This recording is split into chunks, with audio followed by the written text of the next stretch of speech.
friends, welcome to this session on fire prevention and protection for electrical installations. I am Dr. Rakhi Sharma from School of Engineering and Technology, Indira Gandhi National Open University. So we are also doing one course on electricity and safety measures, and this course is being offered in the online platform, and this is a part of the course electricity and safety measures. So fire safety and prevention. So it is utmost important to control a small fire in its initial stage. Otherwise, it goes to an uncontrollable stage, that is the blaze stage fire. People available at the spot are expected to detect the fire with the help of a God given detector. What are these? These are your eyes, nose, ears and skin, and warning will be given with the help of mouth.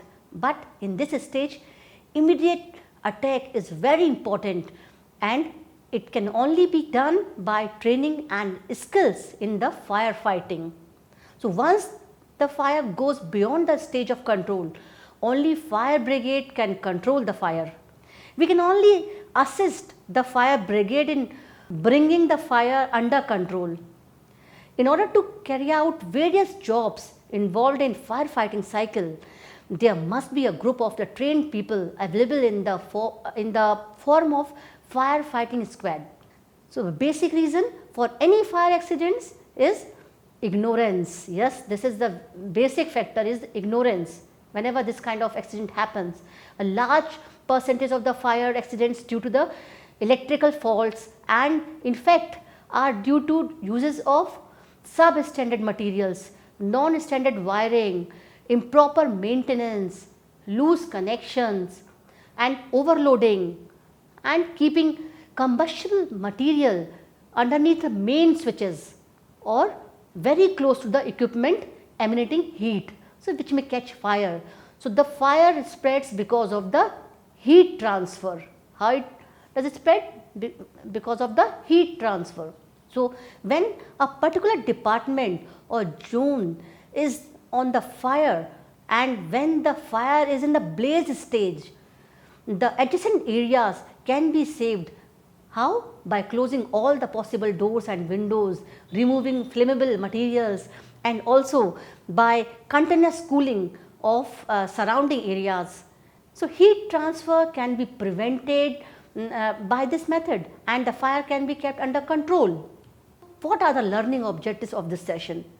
So after going through this session, you should be able to understand principle of firefighting, what is fire triangle, outline basic principle of fire extinguishments, describe types of the fire, discuss general guidelines for preventing the fire in your workplace, which should be followed at organization level, discuss preventing fire and explosions at individual level in an electrical installation.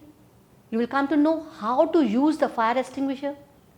So what are the different stages of the fire? So these are incipient stage, where no visible smoke, just initial stage, no visible smoke is there, the flame and no significant heat.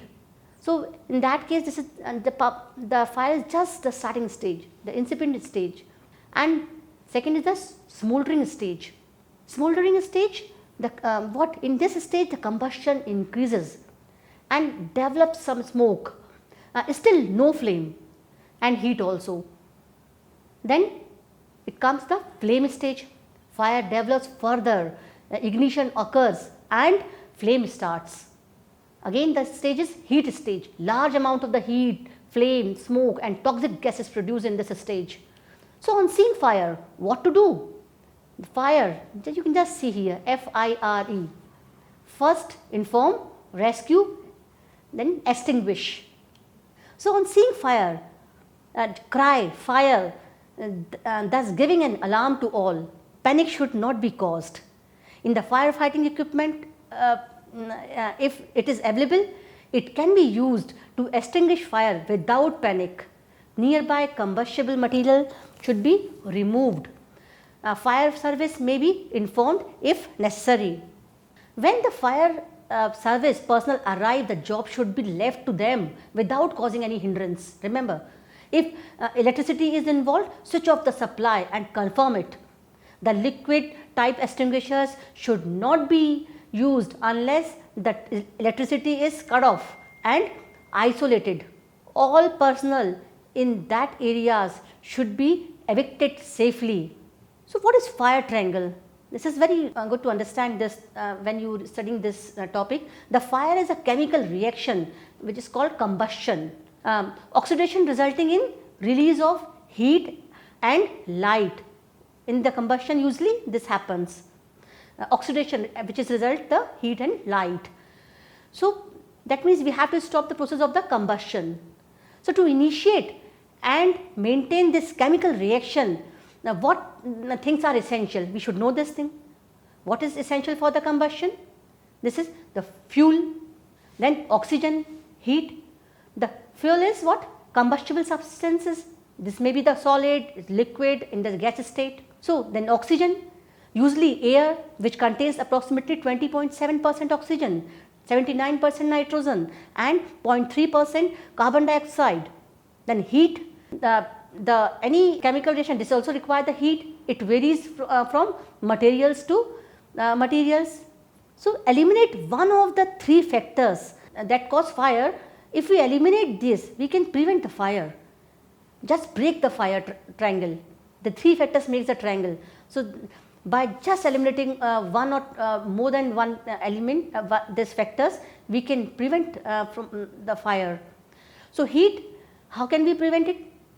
By cooling water. This is a very simple example, or by other mean. So with the help of the cooling water, the heat can be eliminated. Oxygen, by smoothing and excluding air. Smoothing and blanketing, you will study that this is what limiting the oxygen from the fire. This is called smoothing. So that means we are excluding from the air. So with this we are eliminating oxygen up to some extent. So then fuel, how can we eliminate fuel? By segregating, cooling and smoothing process. So remember, just break the fire triangle and prevent fire. Now the basic principle of fire extinguishers, what are these? So removal of one or more of the factors of the fire triangle. In this process, involve starvation, removal of fuel from the fire. This is called starvation. Smoothing and blanketing means limiting the oxygen from the fire. Then cooling means the heat elimination. That means cooling, limitation of heat to below the ignition temperature. So with this effect, the heat can be eliminated, and so the method of cooling for this. Then starvation, removal of fuel or fire. This is the method in which the surrounding materials are removed from the seat of the fire and making the fire to starve. Without the supply of the fuel, the fire will be starved and extinguished, and through which the removal of the oxygen can be achieved. The next is the blanketing and smoothing. This is what? Removal of the oxygen. So in this method, whereby the oxygen supply to the fire areas will be cut off. And naturally the fire will be off because of the lack of oxygen. Achieved by using the cotton blanket. How can we achieve? By using the cotton blanket, plywood sheet or corrugated boxes over the fuel. With this we can remove some oxygen up to some extent. Even closing the doors and the windows will also starve the purpose of cutting off the oxygen supply to the affected area. The next is cooling, removal of heat. Water is normally used for the cooling the fire because it has the best heat absorbing property. The heat can be absorbed by the water. It is the best firefighting media for solid fires like the wood, leaves, cotton and charcoal. Since water is a good conductor of electricity, it should not be used in electrical equipments. The water density is more than the density of other burning liquid fuel. Remember this thing, and hence it should not be used in case of the liquid fuel in direct form.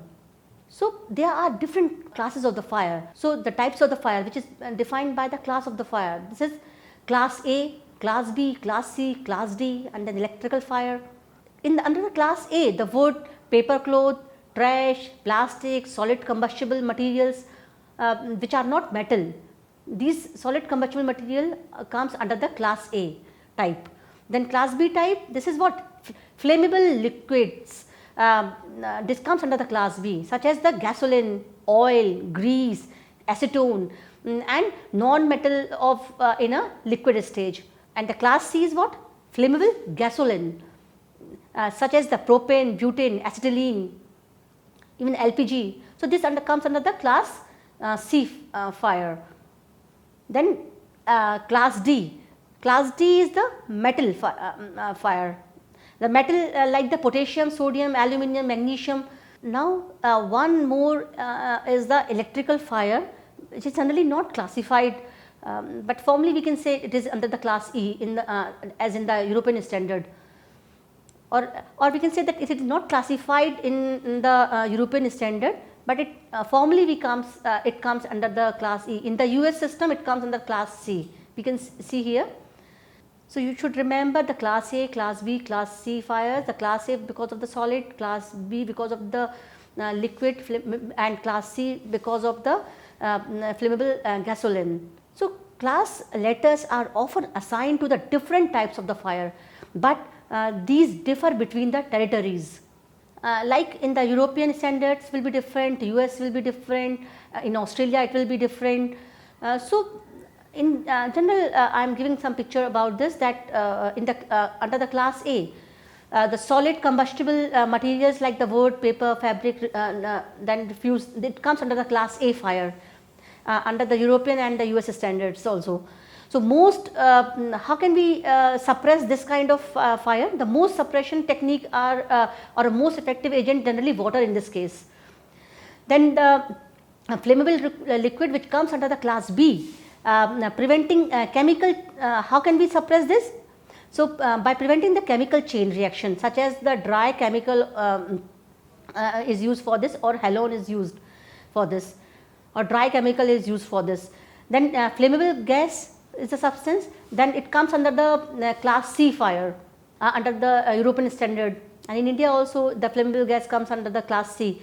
So in US it is Class B. So by preventing chemical chain reaction such as the dry chemical, or so use the dry chemical or halon. Flammable metal, the flammable metal comes under the Class D. In the European standard it comes under Class D. Also in the US standard it comes under the Class D, this metals. Then what is the method for the suppression? The specialist suppression is required for this case. Then electrical fire, it is normally not classified in the European system, and formally it comes under the Class E.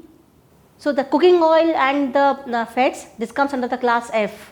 And Class K fire, generally somewhere it is not specified. So suppression is by the removal or limiting of oxygen, or the suppression may be with the help of the water mist in such cases when the fire catches because of the cooking oils and fats. So here I have used the halon. This is the haloalkane, a group of the chemical compounds consisting of alkanes with linked halogens.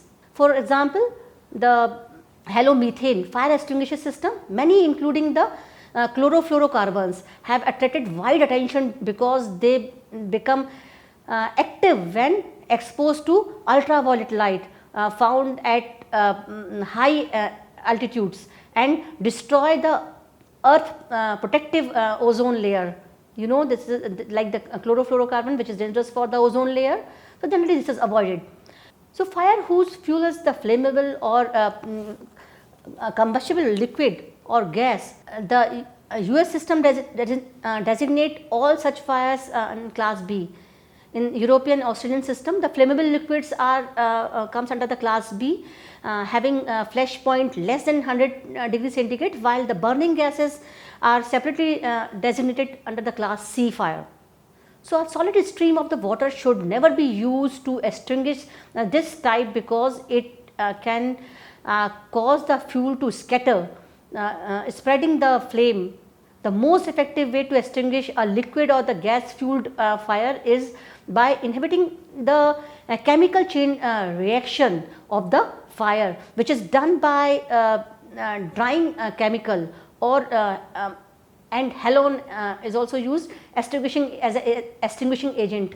Although smothering with CO2 for liquids, the foam is also effective in such cases. Then halon has fallen out of the favor in recent times, you know this thing, except in the aircraft fire extinguishment system, because it is ozone depleting material, we can say. Then electrical fire, these are involving potentially energized electrical equipment. This in the US system designate under the class C, Australian system designates them class E. Generally in the European system it is not specified. This sort of fire may be caused by short circuiting machinery or overloaded electrical cables. These fires can be a severe hazard to the firefighters using water or other conductive agent. So, as electricity may be conducted from the fire through water to the firefighter's body. So, water should never be used for this. And then it can go to the earth. So, electric shock have caused many firefighters' death because of this electrical fire. Electrical fire may be fought in some way as an ordinary combustible fire, but the water, foam and other conductive agents are not to be used. While the fire is or possibly could be electrically energized, it can be fought with any extinguishing agent rated for the electrical fire only. Some are like CO2, Novak 1230, FM 200 and dry chemical powder extinguishers. The extinguishers which are using the dry chemical powder, and even the baking soda are specially suited for the extinguishing the fire of this kind.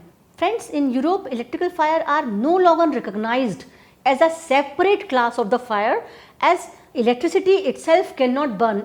They say that electricity itself cannot burn. So, they are not specifying it as a separate class, not classified. So, because in the class A we use solid burn, and then liquid burn, oil burn. So, because of that the various classes has been decided. So, the item around the electrical sources may burn. So, these items may be around the electrical sources which may burn, that is why it is not classified there. So, but formally it comes under the class E. So, by turning the electrical sources off, the fire can be fought by one of the other class of the fire extinguishers. Now, let us discuss the metal fire. The class D fire involve combustible metals, especially alkali metals like the lithium, potassium, alkaline, earth metals such as the magnesium, and the group elements such as the titanium and zirconium, etc. So, metal fire represents a unique hazard because people are often not aware of the characteristics of these fire and are not properly prepared to fight them. Certain metals burn in contact with air or water, for example sodium, which exacerbates this risk. What has been seen that masses of combustible metals do not usually show great fire risk because heat is conducted away from hot spot so efficiently that the heat of the combustion cannot be maintained. Generally, metal fires are hazards when a metal is in the form of the sawdust, like machine shavings, the metal which is formed because of the metal, or other metal fines which combust more rapidly than the larger block. Metal fire can be ignited by some ignition sources that would start other common fires. So, water and the other common firefighting agents can excite metal fires and make them worse. The National Fire Protection Association recommends that the metal fire be fought with dry powder extinguishing agents that work by smoothing and heat absorption. So you have to follow all the norms and the guidelines by the National Fire Protection Association, because this is a very specialized task of the firefighting, and you should know the if it is you are in the one organization, there should be the separate squad for this. So different metals require different agents, and for a particular metal agents cannot necessarily be substitute for the another. So the most common agent are sodium chloride granules and graphite powder, which is used for extinguishing the fire. The powdered copper has also come into the use. So these dry powder extinguishers should not be confused with those that contains dry chemical agents. Dry chemical agents are different. The two are not the same, and only dry powder should be used to extinguish the metal fire. Using a dry chemical extinguisher in error in place of the dry powder can be ineffective or actually increase the intensity of the metal fire. The next is the cooking oils and the fats, which is also called the kitchen fire. So this kind of fire involves unsaturated cooking oils in well insulated cooking appliances located in a commercial kitchen. So fire that involve the cooking oils or the fats are designated under the class K under the American system, and the class F under the European Australian systems. So a special class K extinguishers will safely smoother the fire by turning the oil into the foam. So a water mist can also be used to extinguish such fire. As the class B fire, a solid stream of the fire water should never be used to extinguish this type of fire, because it can cause the fuel to scatter, spreading the flames. Appropriate fire extinguisher may also have hoods over them that help extinguish the fire. Some fire blankets are used to stop the fire in kitchen or in a stove or on a stove. So friends, now we will see the fire can be a major safety hazard in electrical installation, and you must know the safety procedures in case of the fire breaking out or to prevent the fire. Every substation should train its employee in firefighting. It should form its own firefighting team. Team should be given frequent mock drills. The duty of each member of the firefighting team should be written and it should be circulated among the staff. A list of all employees with their contact numbers and the home addresses should be displayed in the substation. First and foremost, you should be aware of the factors that the feed fire, so that you should know the factors which feed fire, so that you can prevent it by eliminating them. This is the basic principle of the firefighting. Then you should know certain general guidelines for preventing the fire in your workplace, which should be followed at the organizational level. So what are the general guidelines to preventing the fire? Eliminates potential source of the fire, select adequately related equipments for normal and abnormal duties, install, operate and maintain an equipment within the limit of design, prevent hot spots. Overloading should not be done as it causes the insulation failure and the fire. Heat detector alarm system and protective relay should be used to alert and disconnect equipment before preset temperature is reached due to the overload. Adopt arrangements necessary to limit the spread of the fire as well as its control. All oil filled equipment such as transformers, switch gears should be located outdoors.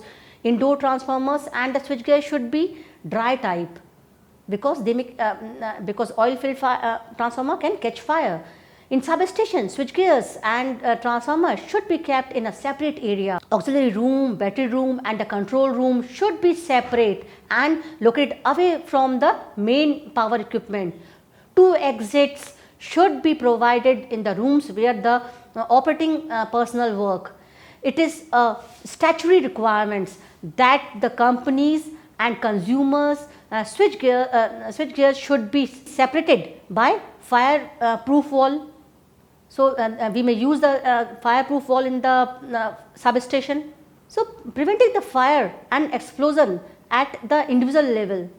So here are some do's and don'ts which will help you to prevent the fire breaking out or spreading in electrical installation. Pay special attention to these instructions as the fire can be devastating. What are do's? Do's are organize precautionary fire drill, check firefighting apparatus periodically. It should be checked periodically, because at the time, in the case of the emergency, it should work. Have sufficient number of the fire extinguishers located in the strategic positions so that they may be available for immediate use of in the various areas. Wipe off oil as soon as possible. Use sand to cover the oil spots.